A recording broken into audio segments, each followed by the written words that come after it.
What's going on, guys? I'm here with the lovely Danielle, and before we get started, we have to do a makeup check. And for you guys, I got some makeup wipe removers.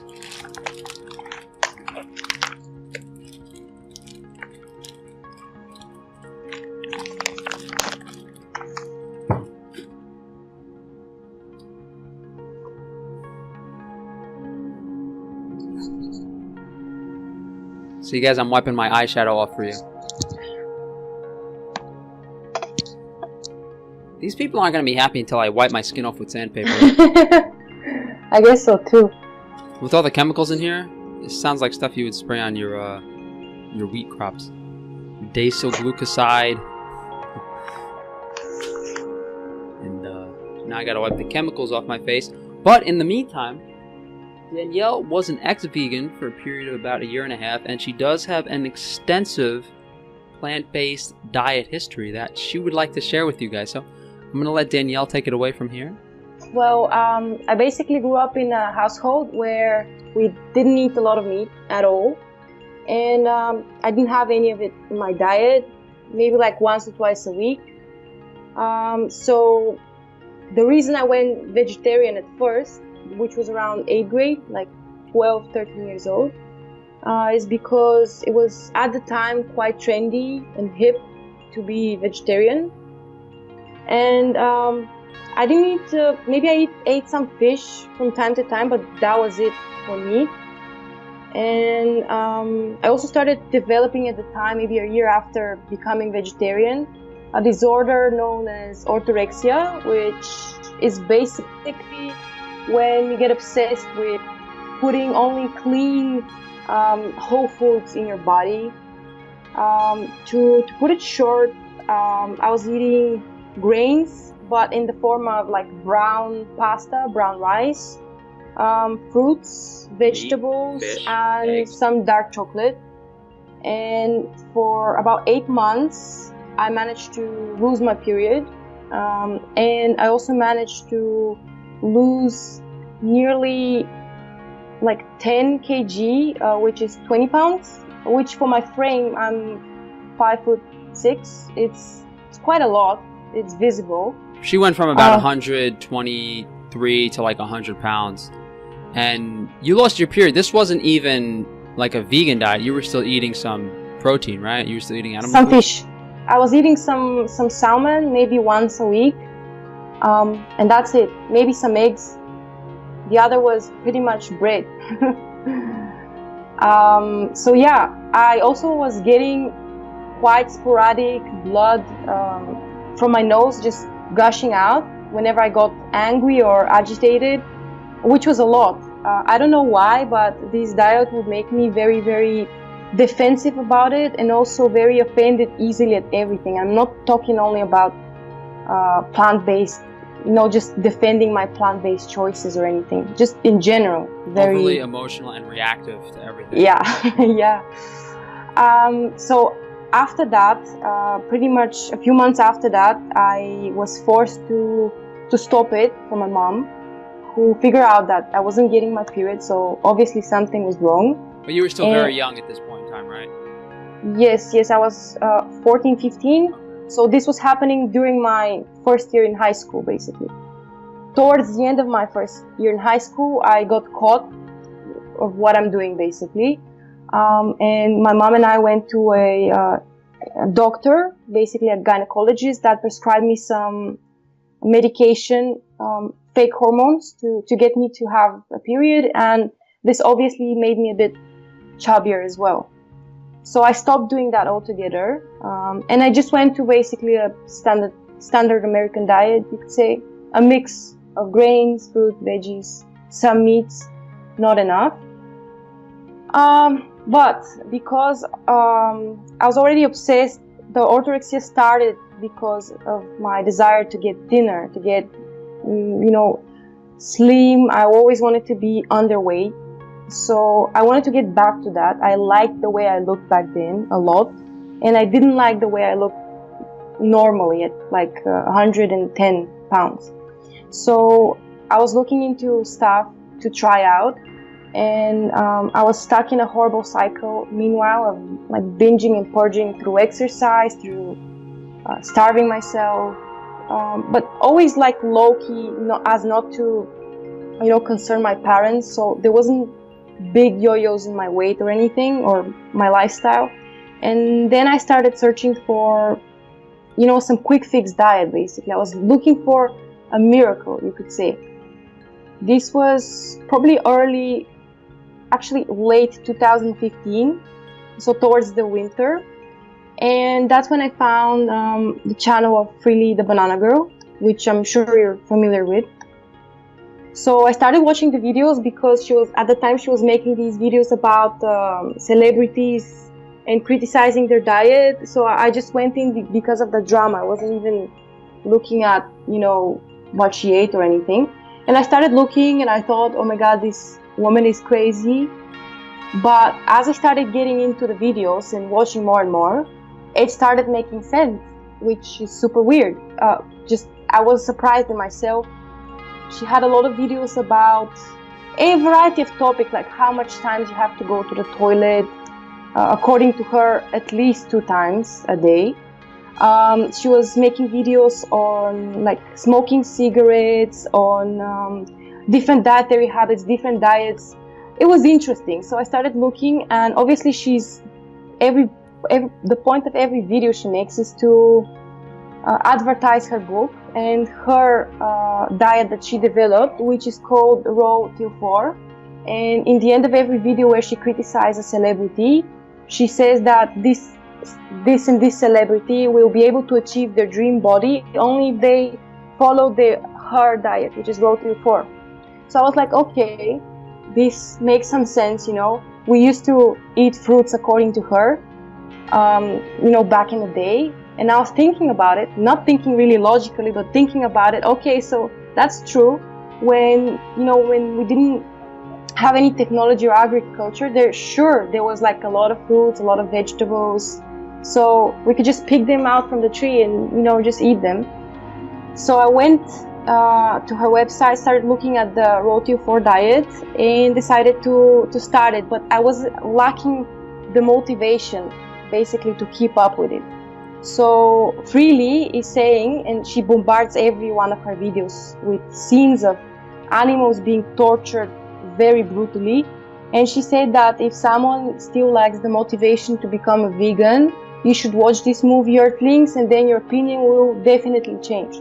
So one day I watched the movie and basically turned vegan overnight, because the movie, to put it lightly, it exploits a lot of these images of brutally tortured animals, and it takes a lot of statistics that, if you actually do your own research, it's a bit far-fetched, to put it like this.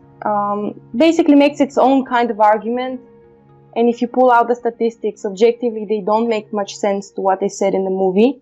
But at the time, you were like enwrapped in this. Like, you essentially, Freely was the first source of information you came across in your dietary journey, and you pretty much got sucked into the vegan cult without really looking at other options, right? Yes, and I have to admit something, that I was very egoistical. Although I really love animals and Earthlings touched me, I did become vegan because of the ethical side. The one thing that really, really, really pushed me to do it is because she promises this is the peak human diet, which leads to the peak human body. And at the time, she was looking very muscular and very fit and very thin, very slim, the way I like it, kind of anorexic if you look at it now. Especially now, she's gotten even thinner, very sick looking if you ask me. But at the time, I was like, oh, she has the most perfect body. She used to be fat, because she always uploads of her like 10 years ago where she's kind of chubby but not really fat, and she says, this is me eating meats and this is me eating only vegetables and fruits. So I was in it for the looks, but I was saying I was in it for the ethics, if that makes sense. So I started doing the diet, which basically, if you look in the website, the recommendations is until 4 p.m. you eat raw. That's why it's called roti for. So you eat as much fruit as possible. It has to be around 2,500 calories, she said.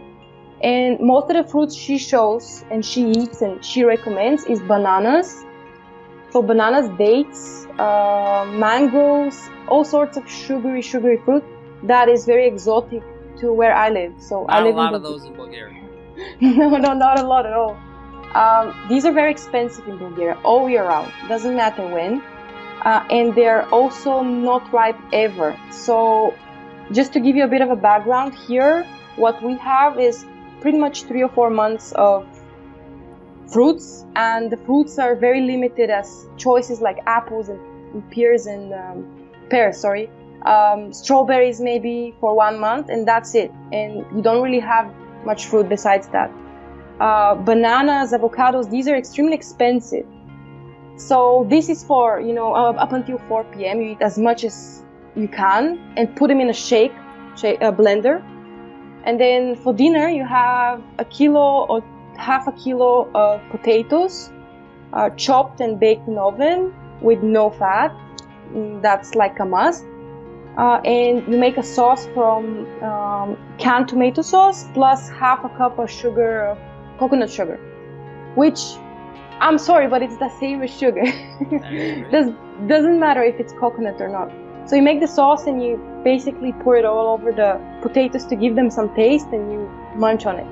The thing is, I was eating constantly on this diet. Like, I was eating non-stop. And when my mom first saw me doing like a casual day in the diet where I put like 7 bananas in the blender, she was like, "What the hell are you doing? You're insane. This is a lot of sugar." And I snapped back and we had this huge argument because I was like, "No, this is fruit sugar. It's different. You don't understand. You're so close-minded." And I was in a constant fight with her from that moment on, pretty much, because she thought it was crazy, and everyone else did too. She said, "I'm not gonna pay for this diet because if you make the calculation, you pretty much have to spend about $15 a day to eat that much fruit, and that's only the bananas." And I was basically giving money out of my pocket. I didn't have any money to eat at school or anything. I was just eating the bananas at home, and then apples. Then I started noticing that I was gaining fat very, very rapidly, very quick. I was really shocked because I was promised that within a few months of doing Roti 4, your body naturally goes back to the way it's supposed to be, which is lean.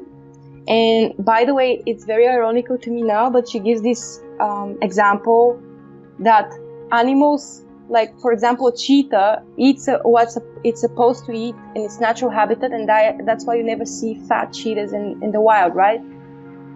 And at the time, that made complete sense. So we, as fruitarians, we have to eat fruits so that we go back to our natural state, which is, lean. I now realize that's a good point for carnivore diet, actually. Well, I mean, just being in Bulgaria, you never thought, in the wintertime, November, when you're watching Freely videos, you never looked out the window and said, where am I going to get all these exotic fruit? But man, do you think it's safe to say that the confidence you had that it would help you reach your physique goal was really what was instilling that, your confidence in the diet in general? Just that idea that you were going to be skinny? Was that really the main driving factor? Yes, and also not hurting animals, but as I said on a second, that was on the back of my head. The thing is, the more I realized that I was gaining fat, the more videos I watched where she in every video, she puts out sort of a contra argument to whatever people might say to her, to contradict her diet. So she would say, okay, so you're gaining fat. Well, that is because you might be coming from a background of eating disorder, are you? And I'm like, yes, I am. She's like, okay, well, this means that you actually might need a few years to get to that body.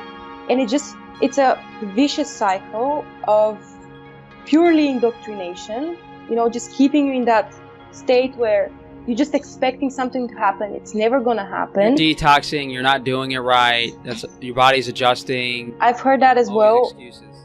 Yeah, well, I did veganism right and I did it wrong as well. And both, in someone like Freely's mind, both are better than not being vegan at all. So yeah, you saw a vlog where she lied and that she lost the weight by pretty much riding her bike every day, right? Well, basically she used to have this blog, I forgot the name of it, but in the blog she wrote basically about her journey, becoming from kind of chubby to like skinny as she is. She actually says to her followers that she did it because of Raw Till 4. She actually only ate raw food, so raw fruits like mangoes and stuff, and cycled maybe like 5-6 kilometers a day. They also have another video which I think is still up with her ex-boyfriend, where they tell the people that get fat on the road to 4, oh, you're doing it wrong, you fat cunt. That's literally the video.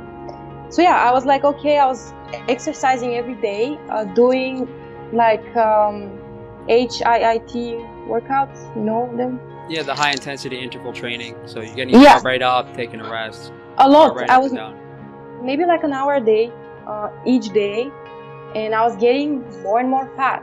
Yeah, maybe a bit more defined because of the workout, but still fat. I was gaining weight very, very, very fast. So I went from 50 kilos before the diet to maybe 65, 70 after the diet, which you can help me with the measures. Quite heavy. So she was about 150 pounds at 5'6". And I mean, that was probably like 20, 25 pounds overweight. By no means was she, I mean, probably below average considering how heavy people in America are. But this weight loss issue and people exercising and falling a caloric deficit isn't just exclusive to vegan diets. This is more in the context of high carbohydrate consumption, high sugar consumption. So, you gained a bunch of weight, you had a bunch of brain fog, you were feeling terrible. Yes. I was just gonna say about the mental problems. Basically, I was, at the beginning, you get sort of like a sugar high all the time. So you feel like this is super working for you and it's amazing, makes you feel lively, amazing, awesome. Then you kind of crash. You have this period that you're like, So I actually started developing my depression at this point, which I'm not sure if it's related to veganism, but it definitely got worse because of it. So I was having brain fog, I was very snappy, and I was done with this Freely diet, and I decided to quit the diet, but not veganism. And I went back basically to my old ways, which is, like restricting calories, and decided to just do what I know best. So my new vegan diet was ramen, cup ramen.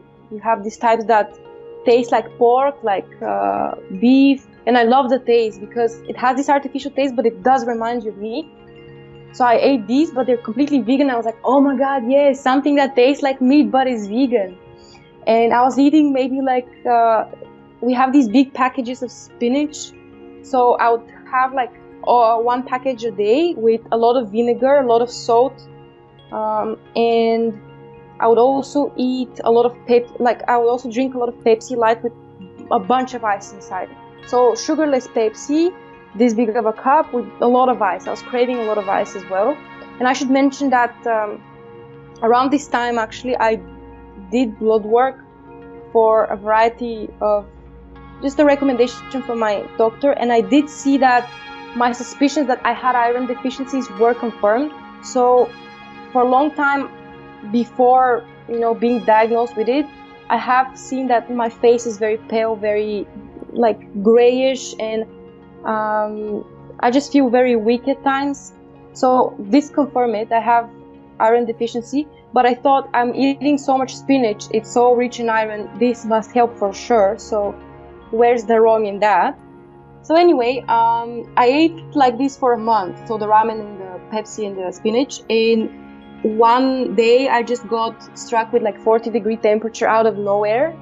I was in bed for a week, and I literally thought I would die because I was peeing blood. I didn't know what was wrong with me. I couldn't get up and like ask for help. My parents were out of the city. I didn't want to call them because then it would escalate in another situation where, you know, I'm doing bad stuff to my body, etc., etc. So That's at the end, I'm sorry, that's 104-degree temperature for us Americans, by the way. which is insane. Yeah, it's very high. You can die after like 2 more, 1 more, I don't know. Anyway, so I thought, okay, this is insane. I must call someone at least. So I called one of my friends, and she came by and drove me to the ER. And they basically told me I have kidney stones, and I was having a kidney, not failure, but crisis. I'm not sure how to say it in English, which comes with a very high fever, and basically you're peeing away the stones. So I was like, why would that happen? I've been eating so healthy. Like what I haven't been eating any, you know, super high in, just what standardly what they blame on like kidney stones is a bad diet. A bad diet, in my perception, is a diet full of like meats and fats. That's what I thought at the time. So I was eating this vegan diet that's supreme, and I was having like kidney stones. Anyway, yeah, just to explain for anyone who's unfamiliar, spinach has very high levels of calcium bound to oxalic acid, and drinking 2 liters of Pepsi a day and eating a pound of spinach every day is literally the best way to get, like, if you could construct a diet for someone to get kidney stones, this would be it. Like, oh, and alcohol as well. I just forgot to mention that, which is another one on the top of, you know, spinach and Pepsi, because you're even more yourself, pressure. you have the high calcium intake, the oxalates. It's really easiest way to get kidney stones by far. Something I noticed is when I was drinking alcohol the next day, was the moments that I would crave animal foods the most is the day after I would binge drink the most. Like I was wanting fatty eggs with butter so much. And yeah, I didn't do it, obviously. I would actually panic at the sight of my food, my vegan food, touching something that is not vegan. I was just being all around weirdo. Although I wasn't preaching veganism to like my friends, I would be the opposite. So I would be like an introvert and be extremely defensive. If someone even managed to say something about it, I would go berserk basically. So at the time I started having also very severe pains in my joints, like where my knees are. Especially when I was dehydrated, I would feel it even more. And I had like very big eye bags. Weirdest thing is I started getting like very severe acne on my chest and my back, which I've never had in my life. And I thought it was hormonal because usually you just get it on your face if your diet is bad. My face was just like devoid of color, so you know that was fine. I went to a doctor, dermatologist. Yeah, at the point where I went to a doctor, I was still vegetarian, so I was already detransitioned from veganism, but I was eating mostly plant-based. So I completely quit veganism and vegetarianism at the beginning of 2017. I had the acne problem from before. Oh, okay. And so I went like twice, and the first and the second time, the funniest thing is the first and the second time he basically told me the same thing. He said I was eating or had too much sugar in my diet, which was spiking my insulin, which in turn was basically making my skin overproduce oils. And I didn't really listen to that the first time because it wasn't something I wanted to hear, you could say. So I just went with what I knew best. And at some point, I was already probably like doing veganism for a year, solid. I started losing clumps of my hair in the shower, which really, really, really stressed me because I thought, okay, you're losing hair, that could not be in any way related to your diet. It must be stress. As I said, I started developing depression like a few months back. So I was thinking, okay, my depression is getting bad and I'm just feeling more stressed than usual. So that's why it starts falling. I was also living with my dad, so instead of living with my mom, I was already living with my dad. And he kept telling me to stop doing that. It's super unhealthy. And at the time, he actually started doing keto. And he is a very overweight man. So I was like, I'm not going to listen to advice from a fat man. But his wife, who is like maybe like 40 years old, she was never obese. She started doing keto with him and pretty much lost like 20 kilos in maybe like 4 or 5 months. Yeah, and she looked amazing. 2 to 3 but I was pounds still, a week, very fast weight loss. yeah, but I was still looking at him, you know, I was like looking at him and I was like, no, I'm not taking advice from you. You're still fat. You don't know what you're talking about. So I basically shut him off every time that he tried to speak to me about it. And at the end, maybe like a month or two into my hair problem, I realized this is not going to stop anytime soon. And I was very desperate because, you know, as a girl, you don't want your hair to fall off. You kind of look... With me, the diet was always connected to that visual aspect.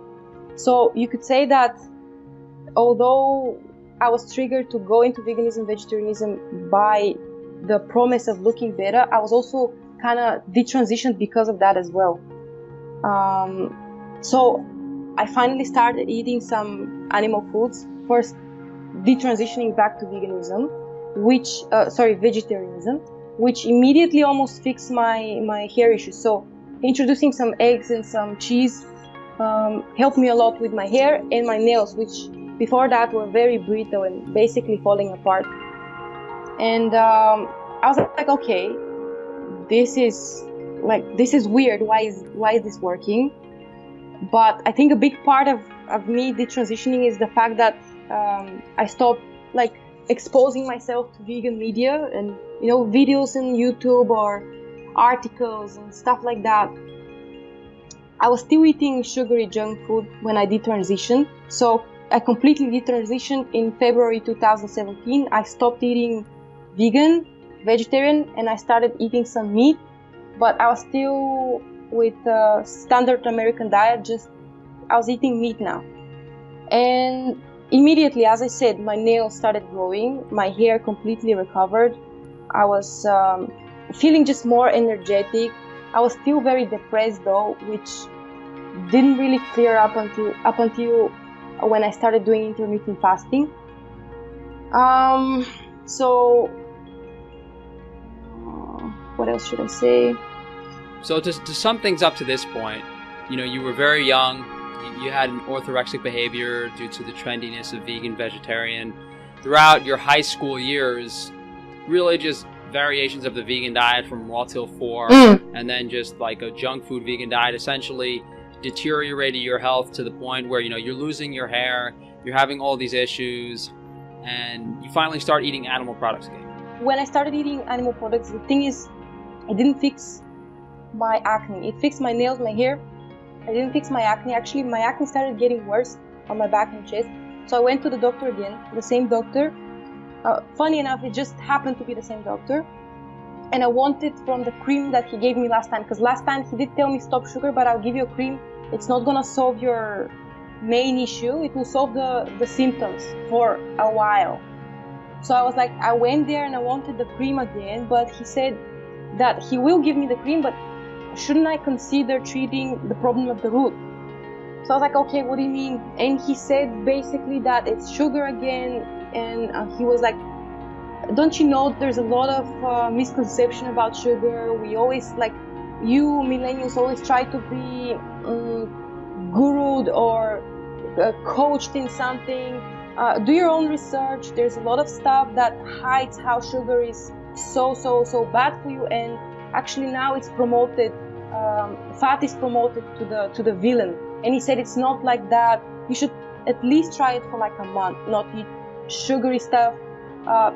Don't even remove the fruits. Leave some of the fruits. Just don't eat any processed foods and processed sugars and white, pasta and stuff like that, and you see the difference. So I was like, okay, I got the cream, and I started cutting out sugar, and I started also intermittent fasting at the time, which was, as I said, the beginning maybe the middle. That was already maybe the middle of 2017.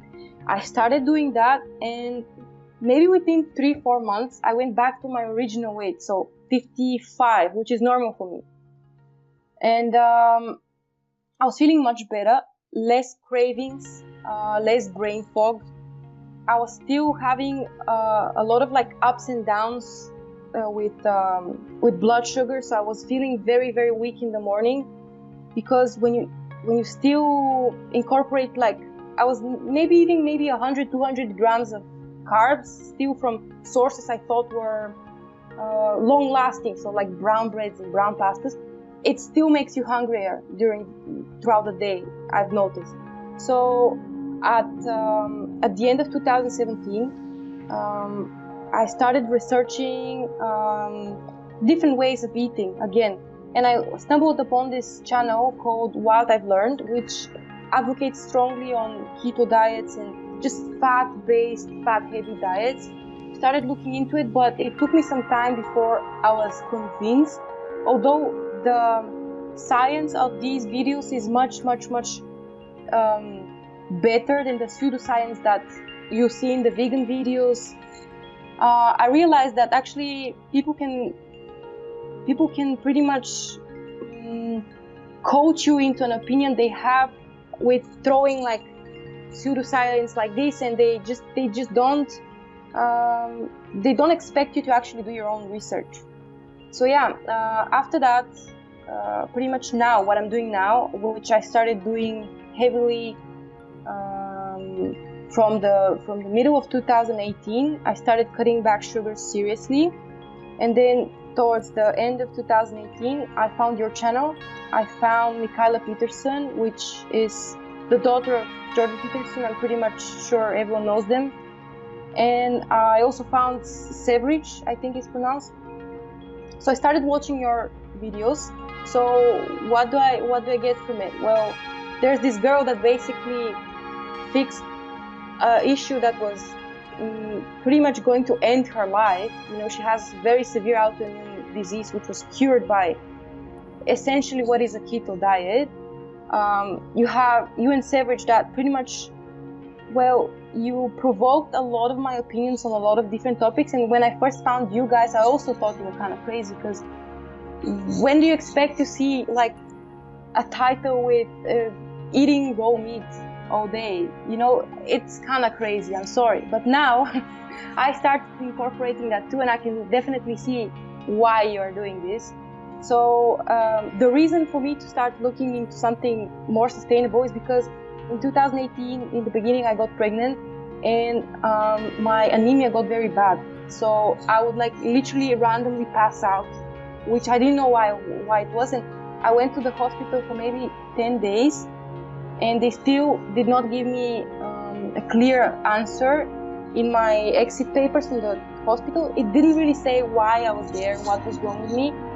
And even after exiting the hospital, I still had throughout my pregnancy just random dizzy spells. I would just pass out. I would feel really, really bad, blackout and pass out. I even had a case where I passed out on the bus stop, and people had to, you know, help me. And I was okay. I was doing something not completely right, so I need some sustenance. I checked my blood levels a few times, because you are required to do that when you're pregnant. And always, no matter how much meat I was eating, I still had very, very low iron. And I was wondering why this is, which obviously now I know is because you don't absorb iron so well when you also eat grains and stuff with it. Yes, exactly. So I started at the end of my pregnancy to eat a lot of raw fish, despite it being sort of a taboo. And a lot of people would criticize me about it, but I ate deli meats, like, you know, also the meats here we have is dried meat. So you have this pork and beef mix that you dry, and I ate them by the bunch, literally. I was craving them so much. Also, you're forbidden to eat cheeses, like aged mature cheeses, but I also ate these. I thought maybe that my body knows a bit better than what is said. And I also knew that the reason people say, oh, don't eat raw fish, don't eat dried meat, is because of the potential bacteria. So I just managed to get stuff from a cleaner source, and I thought I would be sorted. And I was. There's absolutely nothing wrong with my baby. It's actually very big, and I'm breastfeeding it to this day, and I'm planning to continue. But the point is I have a lot of milk. There's nothing wrong with my diet that in any way reflects on me or my child. So at the end of the pregnancy, I was already, like, after the pregnancy, I was free from any food aversions and stuff that comes with pregnancy. So I could finally actually begin doing something that I could control, you know. So I started doing keto at the end of 2018, so December. Doing it seriously, I mean. So I would eat meats cooked in various ways. I would eat some veggies, like maybe 5 or 10% of my daily intake is vegetables, and just for taste. And a lot of milk. We have very good sources of milk and pork here. So we have farms with basically Bulgaria's most consumed meat is pork. From a farm, it's very cheap and very delicious to buy pork. The pork is like a deep red color. It kind of looks like a Wagyu beef. I'll show you pictures. And it also has very, very good variety and consistency of milk and butter. The milk is amazing. It has this thick layer of, I don't know how you call it, like cream, yes. And beef, not so much. We have mostly cattle for work here. But I just do it mostly in pork, and I still get amazing results. My iron level is pretty much top notch, which has never been since I was 12. Since basically I started doing any type of blood work that I remember, I always had low iron. And I also started craving like some raw meats. I would eat some of the beef that I buy, like the more expensive one from the farm that I know is fresh. I would eat it with a bit of soy sauce because I'm still getting used to the taste of raw meat. Salmon I have no problem eating, you know, raw. Although it's not like local food, but we do have, Bulgaria does have a coast, so we do have source of fatty Mediterranean fish. We also, I kind of think Greece is also in our region, so you could say it's kind of local, you know, it's not that far away. And yeah, I haven't never felt better. I mean, I have a infant that's 3 months old, and I get maybe like 4 or 5 hours of sleep, and I feel amazing during the day. I have no ups and downs. It's just like a steady line. You could say maybe I'm getting like sleepy towards earlier than usual. And also maybe another, I wouldn't say a negative, it's actually a big positive, because if you haven't heard from this story, I kind of had a problem with alcohol. So I have less craving for alcohol. I don't want to drink it. I don't know why. Maybe because you get much worse hangovers when you're doing keto, which I don't know why this is. Maybe you can explain. But yeah, I've actually heard of explanations to why people stop craving alcohol on keto. I'm not sure if it tied in with blood sugar or the pancreas or whatever it was. It could have been a caloric thing too. I don't remember the exact conversation, but I know there's definitely, you know, a few places where you kind of, you know, you were really fortunate in the sense that your doctor gave you some excellent advice. Like if you went to a doctor here in America, that's the last thing they'd say. You know, the last thing a dermatologist would be saying to me would be, "Oh, remove sugar from your diet." You know, dermatologist never said to me that, you know, diet was any way related to my acne. It was always just give me a ointment or give me a pill or whatever it was. And the thing I like you brought up is the food quality. And you go into any American supermarket, you have this, it's like pink, almost white pork that is not what meat is supposed to look like. Pork is supposed to have that deep red, almost purple color, just like beef. And even beef in the supermarket, it's like a light red, and beef is supposed to be a deep, dark, almost purplish color, just like game meats are. Did you want to tell them about the chicken soup as well? Yeah. I was actually going to mention first that the quality of the meat here in the supermarket is pretty much the same as you say, but there is definitely more access to quality beef even in the supermarket. However, I would like go on a whim and say that even though I did not begin veganism because of the ethical side, now my whole perspective, because of your videos as well, has changed a lot, and also the way that I think about stuff. So here there's a lot of hunters, okay? So one time I was speaking to this hunter. We have near my village, we have a hunting group that they go and hunt boars. So wild boars is the most commonly hunted thing here. And I was talking to him and I asked him, don't you feel sad when you kill one of these animals? You know, some of them have little boar children. And he said basically, not unless you use all of it. Then I have no remorse. So I was like, what do you mean you use all of it? And he said, okay, so let's say you kill an animal. As a trophy, you take a picture and you're just flaunting that you killed something. Yes, that's not very cool, you know. But when you kill an animal like us, we literally strip every piece of meat, freeze it, eat what we can't have any space anymore to freeze, and the skin is in front of the fireplace to keep, you know, the kids warm or whatever, to play there. So every piece of that animal literally is used in something. Yeah, we call it nose to tail over here. That's something that obviously not every person in their daily life can do, but the way that you can do it, I thought, okay, how can a city living person can do something similar to that? So I can just use farms that are owned by, you know, a few people. First of all, I'm supporting smaller businesses, which is amazing because here in Bulgaria we have a problem that big businesses, basically supermarkets, crush our entire market. And second of all, I'm actually doing something ethical if you look at it from this perspective, that you're thanking the animal for providing you the necessary nutrients and you're eating it from a clean source. So I was like, okay, that's totally fine by me. Now that's exactly my opinion now. And with Bulgaria, as you said, the quality of food here is really amazing. You have pork that's, as I said, red, streaked with fat. The chickens here you can buy from a farm as well. My granny raises chickens. We have maybe like 100, and they're not as big as your store-bought chicken. Is like this, and the homemade chicken is maybe like this when it's cooked. My granny makes like a thick chicken soup. The way it's made here is that you put all the organ meats in the broth. The broth is it basically juices all the chicken for like 2 hours. They boil it, and all the juices just like combine very well. You also fortify the broth with a few egg yolks and some milk.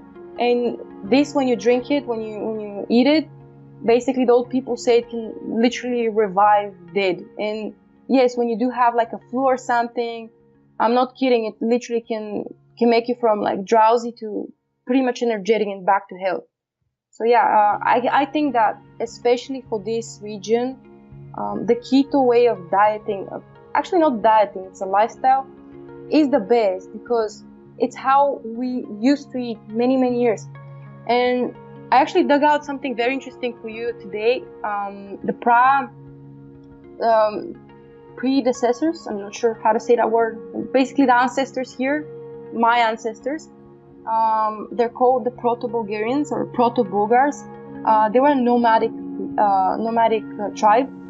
And I'm very interested in history. It says in the history, in a lot of history sources, it said that they associated farming because there were Slavs here before them. So when they came here, they saw the Slavs doing their farming, but they associated farming, the earth, with dead people. So meddling with the soil meant dead people, and they thought it brings like bad energy. So they mostly and mainly ate meat, including horse meat, which is very popular here as well to eat.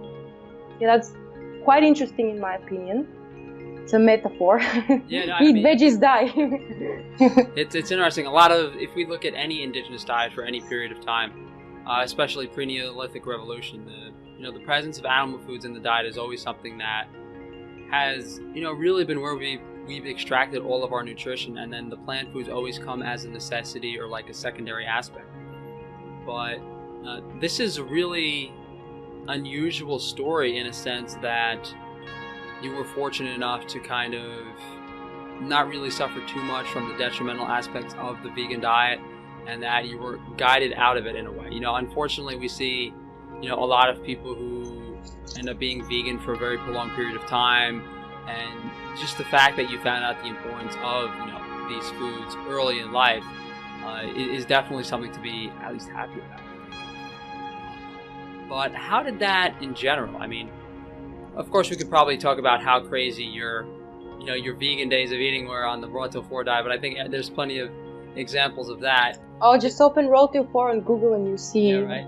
But what I wanted to know was this must have changed your life drastically in general. I mean, I can't imagine how much like turmoil there was in a sense when you were on the vegan diet, when you were having all these health issues. How did that affect your day today, and now how has that changed? Is it almost like you can't almost believe how different your life is now in a way? Definitely, but also my biggest problem with it is I was very vulnerable, and I was obviously seeking some sort of quick fix, some sort of thing I can follow. I think that's the issue with most of the vegan followers. So they're looking for something that's gonna fix all their problems, but it's just not that. Think about it logically. I was just feeling so drowsy every day, feeling happy one moment when I ate, and then feeling very down like 30 minutes after, always bloated on the toilet. And now it's not like that. It's sort of like food has not become my obsession like then.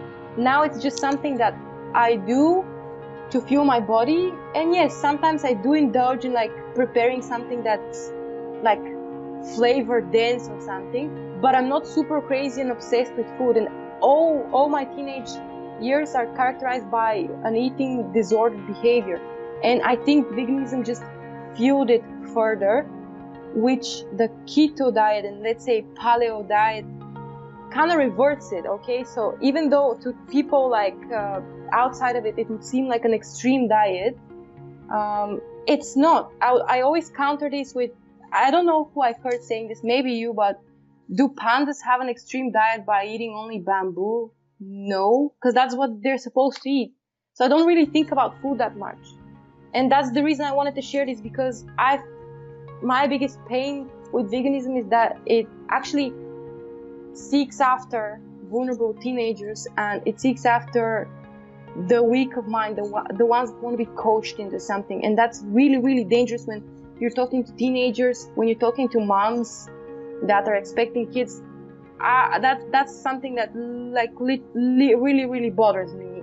Vegan pregnant women, vegan breastfeeding women. I mean, I'm breastfeeding and my baby is literally gaining 1 kilo a month, which is insane. But it's still not fat, it's gaining weight in that way that babies are healthy, and my doctor's always giving me compliments. And I think it's because my breast milk is very nutrition dense. And I look at people and I look at the vegans that even would refuse for their child to eat even adapted formula because it's made from cow milk protein, I think. So yeah, it's really disgusting. I mean, there's many opinions out there about the vegan diet in general, about the benefits of the keto diet in general. But the fact that you would deprive someone of nutrition, let alone a child, is what does not sit well with me. And I think one big issue with these vegans, and I mean, I'm sure you have many negative things to say about Freely and what she's doing in regards to poaching vulnerable young people. But one huge issue in regards to veganism is that there's not anything with as much drive behind it in a way. With vegans, you have all these propaganda-like documentaries, you have all these people pushing the agenda to such unbelievable extents that the likelihood it's going to be met by anything of that magnitude there's nothing else. People aren't out there pushing, there's no paleo, there's no keto, there's no, stop eating sugar. There are stop eating sugar documentaries, but, the point is no one is like putting on a suit of cucumber armor and a broccoli spear and going around and trying to convince people to, that's what they're doing with vegans. Oh, we used to have something like this here. They would put themselves into like, the type of box they put meat in the store with cellophane on it. So they undress with like bras and panties and they put themselves into this on our main street here in Sofia. And people made fun of them actually. Here the movement is not very famous, not very popular. I'm talking about general masses. Between people from like 13, 14 to my age, it is quite popular. So, yeah. But just to put it shortly, I think I did myself a favor. And another thing is, I also seem to notice that when you come off the vegan diet, you kind of do it in secret, which is what I did, because of the insane backlash that you have. Obviously, I don't have any followers or anything that I really care about, like famous cases last month, the last few months. But still, people really do criticize you because you're a killer all of a sudden. So yeah. I mean, we see this time and time again, and the way that vegans respond to the "I am no longer vegan" people, it's unbelievable. I mean, the few that have happened in the past few weeks, they've literally had to take down the videos because of the backlash. And it really shows how much of a cult and how indoctrinated these people are. They also did it. They also did the transition before putting up the videos. I mean, they put up the videos like some cases even years later. Why is that? Because of exactly that insane backlash. That's what gets me though. These people are eating meat for months to years and no one knows about it. I'm very curious how many closet vegans there are. Or what is it? Would it be closet meat eaters that are posing as vegans? I'm sure there's plenty of them on YouTube. It's crazy, and you're not sitting there watching them what they eat, and you're not with them in the supermarket. You really don't know. But which brings me to something. Finally, I want to add that actually, I was on a forum. Someone said that exactly Freely is someone that actually promotes. Now she's living off grid. She is taking showers in the rain and stuff like that, and in reality, she actually lives in a gated community in Ecuador. She has like a fucking lawnmower in the back of her video. Someone is like, doing her garden, and she has all these electronics and electricity and clean water. And meanwhile, maybe like 2 streets down, people are starving, but she has no. They're picking the food for her. Yeah. Go figure. But I hear the baby in the background, Danielle. Did you? Yeah, actually. She's kind of like upset now, so I was just gonna say that maybe we should wrap it up a bit. Okay, yeah, no, that's fine. I'm gonna let you go take care of your daughter. But did you have any final notes you wanted to say overall? I mean, I think we're just really, trying to punch through a brick wall here, unfortunately. I mean, the more stories that come out, the more evidence we have against it. But I think stories like yours and stories that other girls on my channel have told are really helping people wake up in a sense, and you're giving them the context of something they can relate to. Maybe there are some young girls or young boys that watch this video and they open their mind to the idea that there are other options in the diet. They're having what they're suffering from.